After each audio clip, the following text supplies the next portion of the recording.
All right, as you guys know, the Musketeers had their exhibition at Dayton on Sunday, then Big East Media Day earlier this week. So a bit of a delayed start to the week. They're wrapping up practice for the final few days here, and then they'll have their secret scrimmage against Notre Dame on Saturday.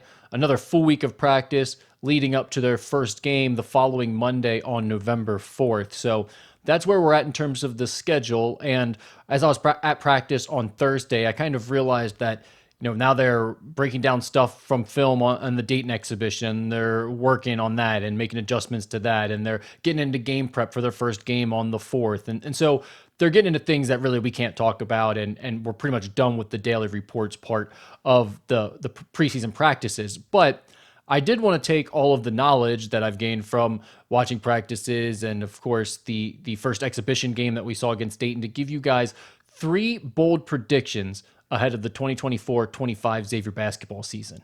All right, the first one is Xavier will get past the first round of the NCAA tournament this year. Not just make the NCAA tournament, they're going to win a game. And they have the talent, they have enough depth, and definitely the offensive firepower to get back to the tournament.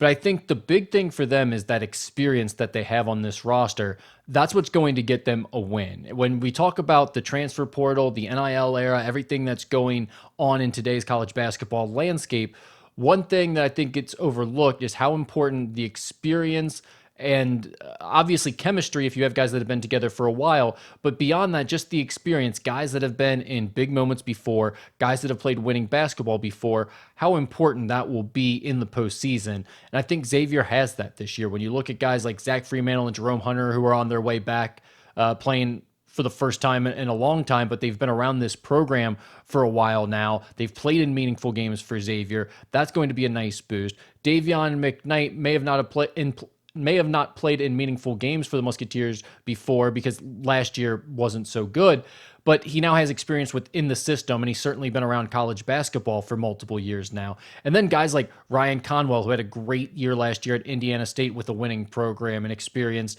important postseason games in the NIT. And then Marcus Foster, same way, a guy who's already won a game in the NCAA tournament a few years ago at Furman and has played a huge role on that Furman team the last few seasons. So I think all of those guys, when you look around, it's not just one or two. You've got 4 or 5 guys, and there's even a few more that we could mention with good college basketball experience.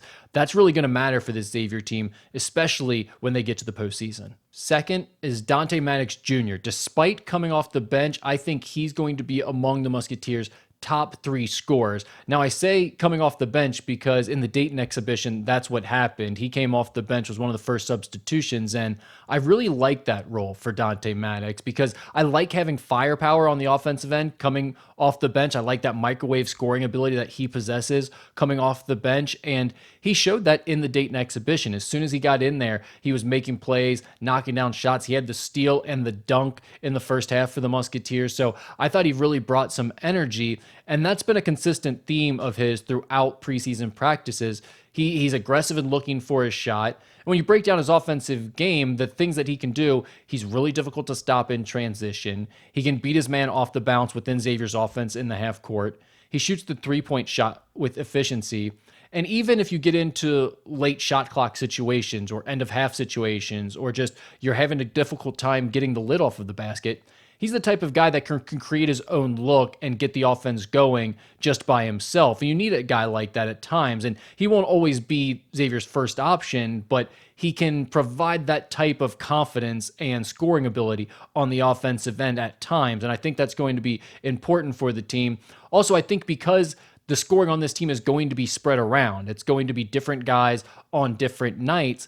That will play into his favor as well in terms of being among the leading scorers, because one thing about him is, and I think you've already seen this in the Dayton game to some extent, he is consistently one of the most aggressive players on the offensive end.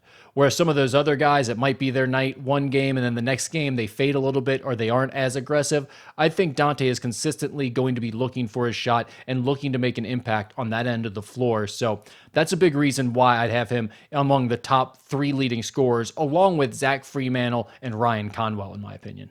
And third, I think Xavier will have at least 5 players scoring in double figures this year, similar to the way they did in the 2022-23 season when they made their Sweet 16 run. You think back to that year, you have Sule Boom, Adam Kunkel, Colby Jones, Zach Freemantle, Jack Nunge, all averaging double figures. And that team didn't have a lot of bench depth in terms of the overall group, but they did have a lot of firepower, multiple guys that could get the job done on the offensive end. And I think that's similar to how this year's group will be. Now, this year's group has more depth on the bench. They got dinged a little bit there with the loss of Lassina Traore, but they still have more depth, I believe, than that 2022-23 team did, assuming all goes according to plan. But similar to that team, they're going to have multiple guys who can heat it up on a given night, who can lead them in scoring, who can hit multiple three-pointers, as we saw in that Dayton exhibition. I think that's going to be a hallmark of this team. And don't forget, because of the pace that Xavier plays at, and because of the amount of points they're going to score this year, or at least we expect them to score, that's going to create the opportunity for more guys to average double figures scoring. And, if we're picking the guys, I would put Davion McKnight, Ryan Conwell, Marcus Foster, Zach Freemantle, and Dante Maddox in that group if you're making me choose. But that's leaving out Dalen Swain, and it's leaving out Trey Green, who are two more guys who are definitely capable of that with their talent on the offensive end. So naming 7 guys right there easily just off the top, it's easy to see how Xavier could have 5 players average double figures. And the initial thought there might be, okay, if that happens, that could hurt Xavier in terms of the individual accolades or awards at the end of the year. But don't forget, in that 2022-23 season, when they last did this, 5 players in double figures and going to the Sweet 16, they had Sule Boom on the All-Big East first team. They had Colby Jones on the All-Big East second team. They had Jack Nunge, All-Big East honorable mention. They didn't have a third team. And they also had Desmond Claude on the All-Big East freshman team. So it's a good reminder when you look back at that if the team achieves what they're trying to from a team perspective, if they're just really difficult to beat in the Big East, the media members, the coaches, everyone will see that, and this team will still get those accolades at the end of the season, even if their numbers aren't quite at the top of the conference. So there they are, 3 bold predictions for the upcoming Xavier basketball season. I appreciate you guys watching this, and as I mentioned, the daily practice report segment of the preseason is over, so we won't be doing that anymore, but we'll continue to talk about it on the message board, and we'll get you guys ready for tip-off coming up on November 4th.